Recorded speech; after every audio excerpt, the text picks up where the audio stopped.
Hello and welcome back to this week's YouTube video. If you've not been here before, my name is Tracy Mayhew and I write contemporary romances set here in the UK and YA fantasy fiction.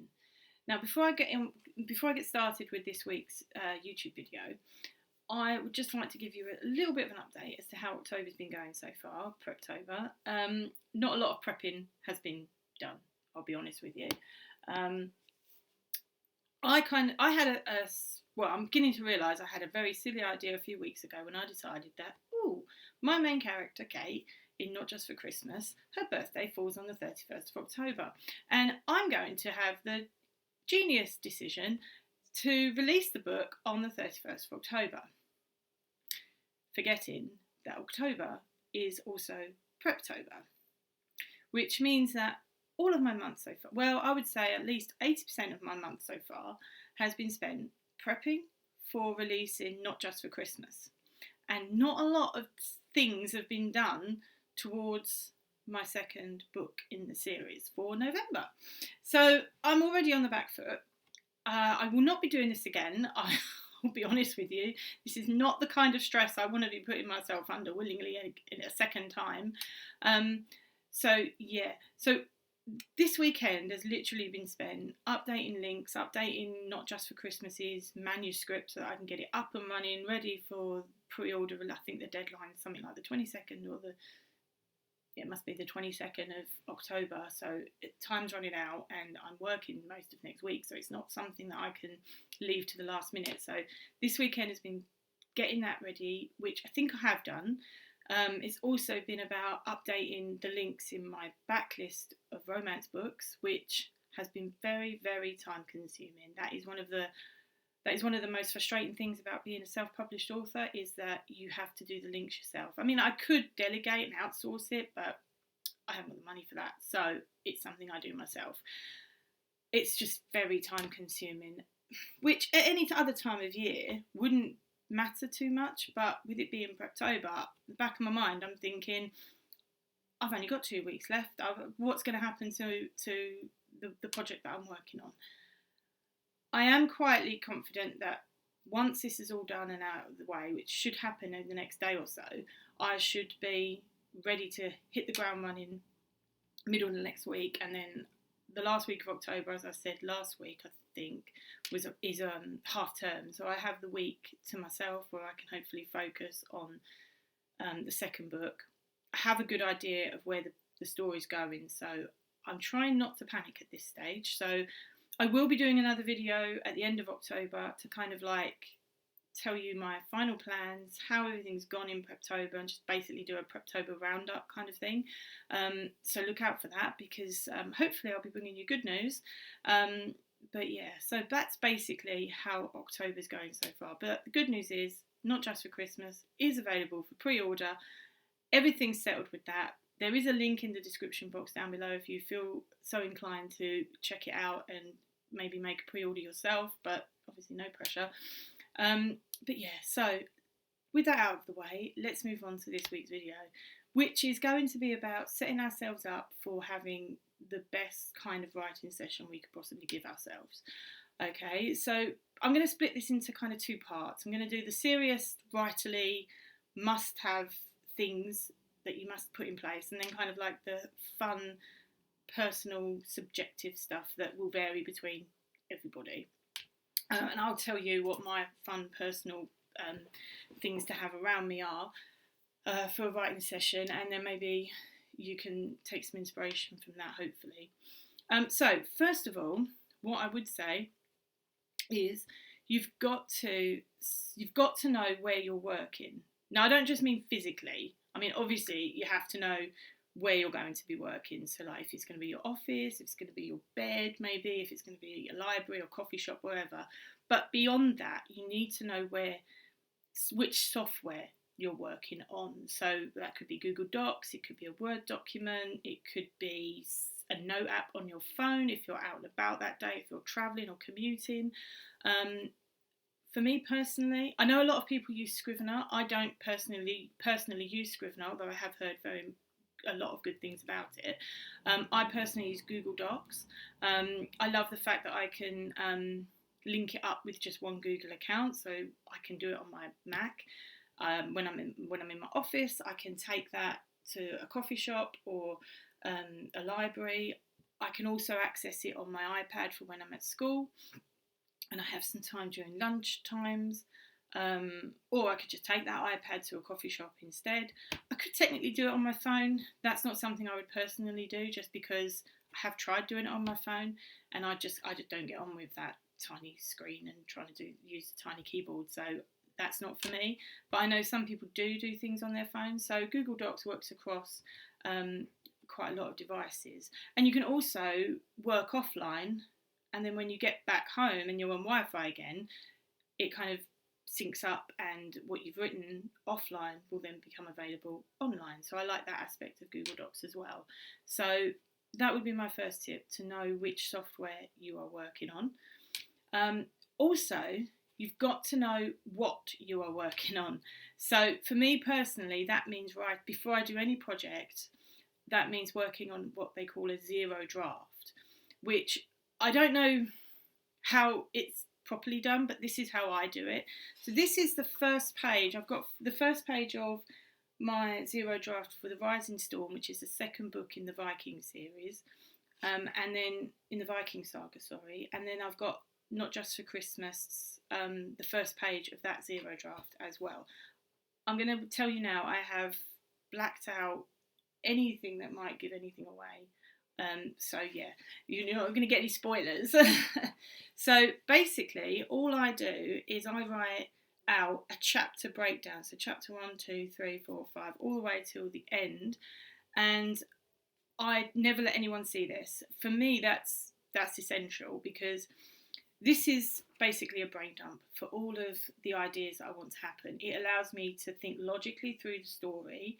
And that's the Rising Storms zero draft, and then this one is the one for Not Just for Christmas. And the different colours are because it's a dual point of view story. So purple are Kate's point of view, blue are Brandon's point of view, and this will just alternate throughout. Both of these zero drafts ended up at being 18 pages long, and it literally is me just typing out what I want, how I want the story to go.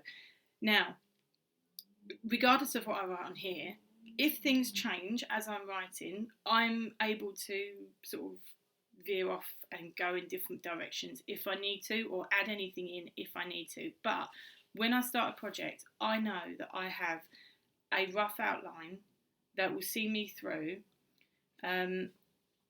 several chapters at a time. This is really important for NaNo, because if you can hit the ground running early on in the month, you can get ahead of the word count, then that will be in your favour for later on in the month, when you have like a slump, or you start to lose a bit of motivation, or you start to feel tired, or whatever. So I would always recommend having a zero draft on your desk, or if you don't want to print it out, just have it somewhere on the computer that you can always refer back to. For me, I do print it out because I find flicking between lots of different tabs or screens can get a bit difficult for me. So I do print it out, and I keep it with my file for the book that I'm working on. So this is the second book in the Appleford series. So when I do write, I haven't written my zero draft for the second book yet, but when I do, that will go in there, and then I will always have that open with the character sheets, and I will always make sure that I have got access to that. I will also take this to work with me, so that I can keep the story with me, even if I don't get to do anything at work. If I've got 5-10 minutes at lunchtime, I can then open it up and I can read it through, so that by the time I get home, I'll know what I'm working on, and because I've already read it or reminded myself about what's been going on at lunchtime. I would also recommend having your series Bible, or the notebook where you make all your notes, all your story notes, in there on your desk somewhere, because sometimes I've done this several times. I've found myself writing, and then I'm like, oh, I've forgotten what the name of the tea shop's called, or I've forgotten what so-and-so did in chapter 12 or whatever, or what colour the guy's horse was or something. So I go back and I can find that I can usually find that information in my notebook. So I would always recommend to have your zero draft on your desk, a notebook or your series Bible with you as well. Also, when you sit down for a writing session, you also have to know what you are doing. So whether that's a word count goal, how many sprints you want to get done, or what scene you want to write. Maybe you're writing a particularly difficult scene, so for that session you're just going to get to the end of that scene and call it a day. But as long as you know you've got an end, like a finish line to get to, I think it makes sitting down at your desk a hell of a lot easier, especially if you're writing something difficult. For me, I used to work in word counts. So I used to think, well, I'll sit at my desk until I've written 1,000 or 2,000 words and then I'll call it a day. But gradually, as my writing process has developed and as I've evolved as a writer, I've been working in sprints now for years. I don't know how long, but I always think, right, I'm going to sit down for 4 sprints. That's usually about 2 hours if you factor in the sprint itself and any breaks I take. So I know I'll sit down for 4 sprints and I will just gradually work through those 4 sprints. Sometimes, depending on what mood I'm in or my motivation levels or energy levels, it might take me longer than 2 hours. But I know if I work in those sprints, I can just count them down.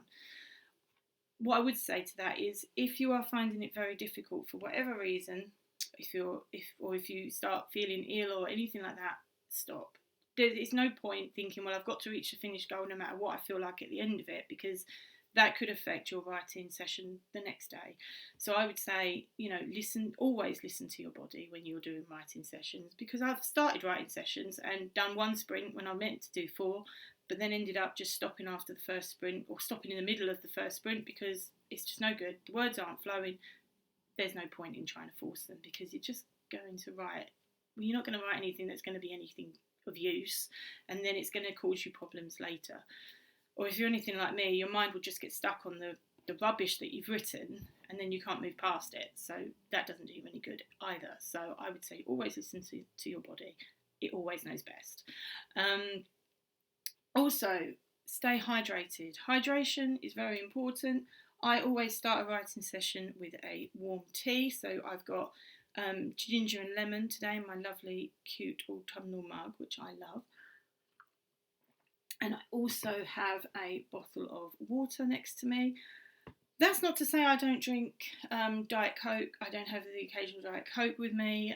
But generally when I start, I always try to stay as healthy as possible. Throughout the day, or depending on how the writing session's going, it might deteriorate. But to start with, I always try and stay healthy.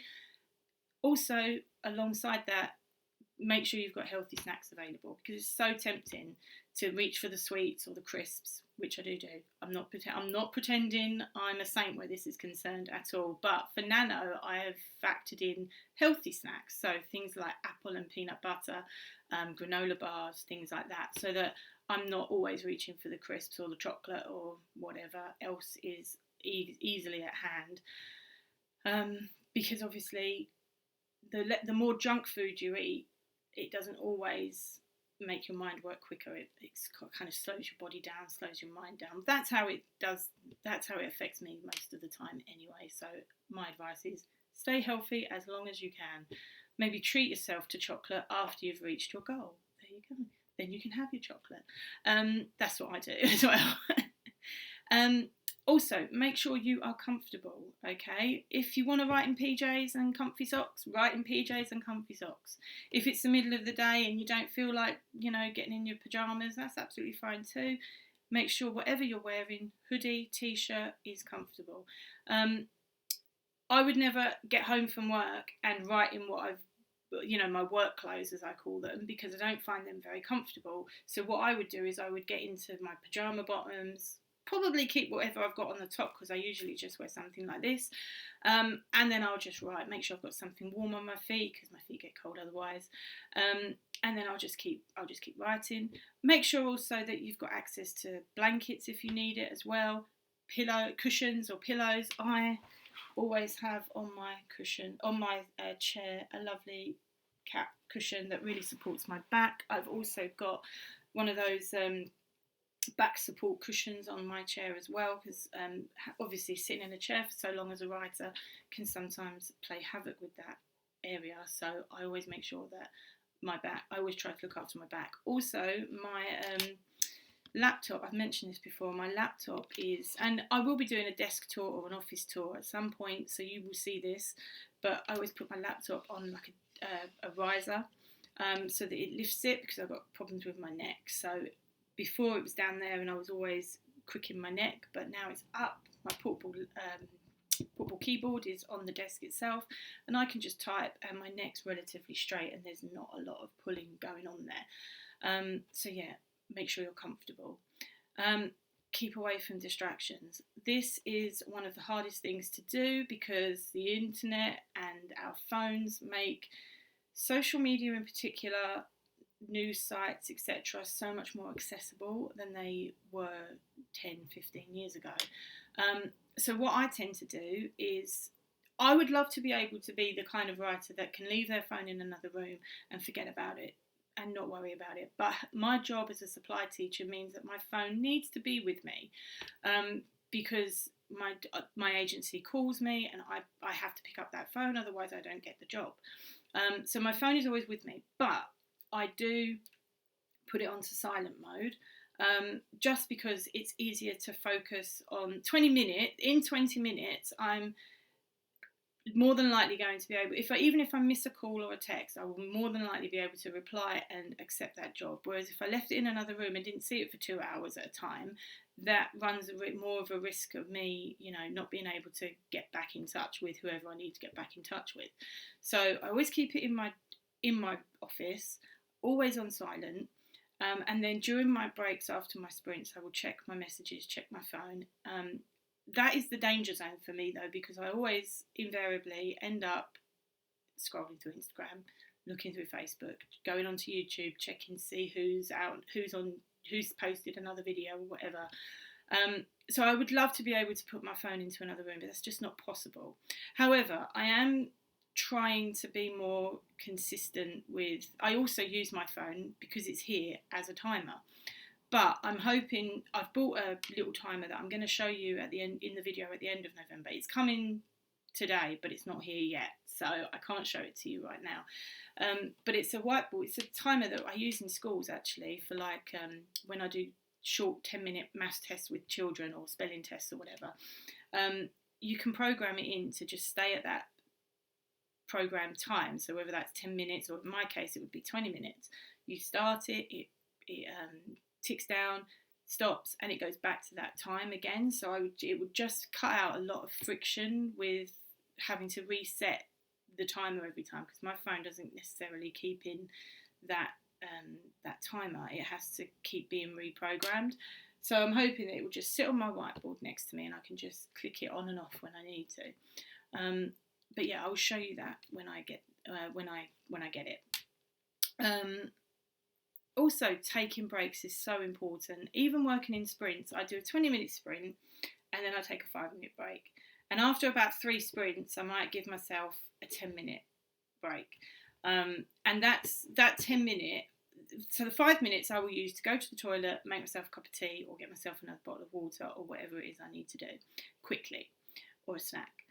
The 10-minute, I would give myself 10 minutes to look through Instagram or look through Facebook. I would never try and do both, because I usually end up 10 minutes in Instagram, 10 minutes in Facebook. So that would never work. So set a timer again if you wanted to, and then just give yourself that 10 minutes to look at Instagram if you need to catch up on anything, or read a book for 10 minutes, or do whatever else you need to do in 10 minutes. But taking breaks is so important. And then using those breaks to maybe even go outside and spend 5-10 minutes in the garden.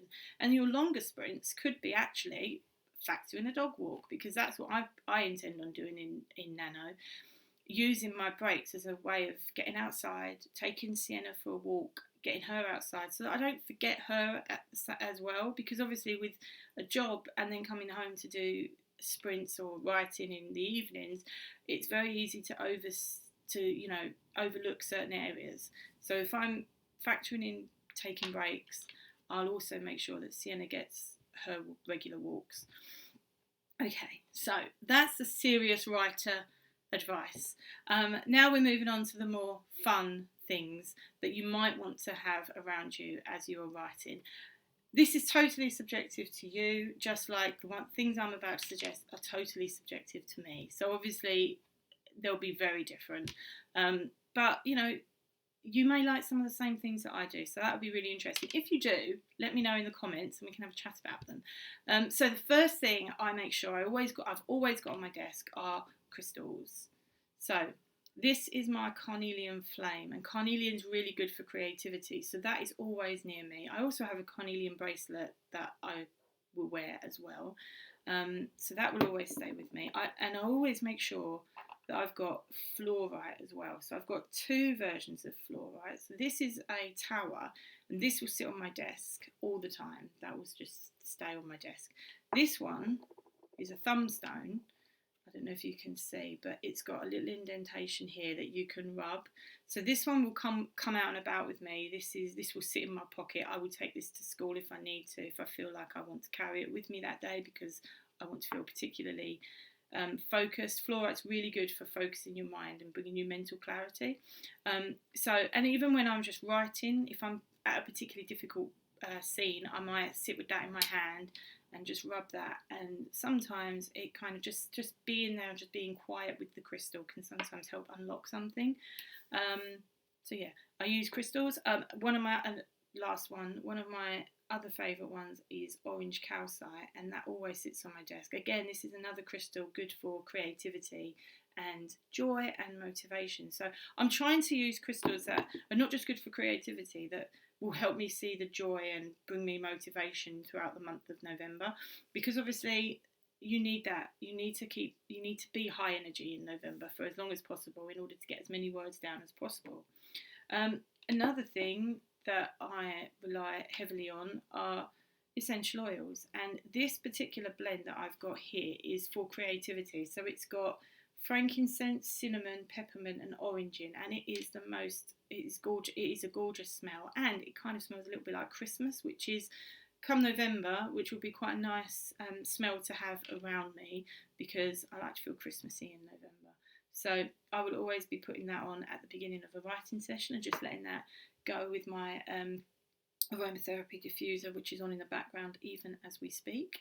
And another thing that I have is the Find Focus roll-on. So basically all you would do is it's a roll-on, and you just put it on your temples, like your pulse points. So I put it on my temples, onto my neck here, and sometimes I put it there, and it just really envelops me in a lovely smell that just comforts me more than anything else, and I just really like the smell. So I know that it's like something in my mind knows when I smell those kind of things, this is the time for my mind to switch on and we're in my writing mode. So I'm all for that. If that's the way my mind works, that's the way it's going to work. Another thing that I have on my desk at all times is my little picture of Loki. He was, we lost him a few years ago now, but he always sits on my desk. He started some of my earliest books with me, and I always like him being around on my writing journey, because it makes me remember him and how he used to sit with me all the time. So he's here with me whenever I do a writing session. Another thing, this is a little bit strange. There is a story behind this one. So I have this egg timer. I don't use it as an egg timer because it doesn't work as an egg timer. But a few years ago, I had a cat called Mikey, who I called Moo, Mikey Moo. Incidentally, he was born on Michael Jackson's birthday, which is why he was called Mikey. But he broke his hip. He was run over by a car, we believe, and he broke his hip, and he had to be put in a cage that... so he was immobile for like a couple of months, I think. He was not happy about it, believe you me. And he used to look at me. He used to sit beside me on the sofa downstairs, and he used to give me a really unimpressed look that used to look exactly like that face. So when I saw this egg timer, I knew I had to have it because it just reminds me of Mikey. So he sits on my desk. He's right in front of me behind my laptop, so I can always see that face looking at me. And for some reason, I always think he's asking me, "Shouldn't you be writing right now? What are you doing? Are you writing?" So I think he's like judging me, which kind of makes me laugh a little bit when I when I do my writing session, and I look over at him and I just kind of think, oh yeah, they're my boys, Loki and Mikey. And lastly, this will be subjective as well, because obviously some people don't need to change their locations, but for me, changing up my location is a must, because sometimes I feel like, even though I love my office, my home office, it's lovely, filled with crystals and aromatherapy and all the rest of it, sometimes I get a little bit, it feels a little bit confining, you know. So I like to get outside. So coffee shops, changing up my locations to go to a coffee shop, sit with a mint tea and a laptop. Oh, I'm going to do that in November at some point. I know I am. And also going to my local library. As I've said before, I don't live very far from a library, so going there is not a huge trek for me. Obviously, it would depend on where you live and obviously your personal preferences, but I would definitely recommend changing up your location to get you out of the house a little bit, or to get you out of this same environment that you're in, because sometimes I think even that can help set something off in our mind, give us a little spark and get us back on the right track again. So if you are losing your flow, think about going elsewhere. Okay, so that's it for this week. Let's start again. That's it for this week's video. I will be following this up with, at the end of the month, with a finalised video about what my nano plans are exactly, and how I'm setting myself up for a successful nano. But until then, like and subscribe this video. Don't forget to check out the pre-order of Not Just for Christmas, and until next week, I'll see you later. Bye.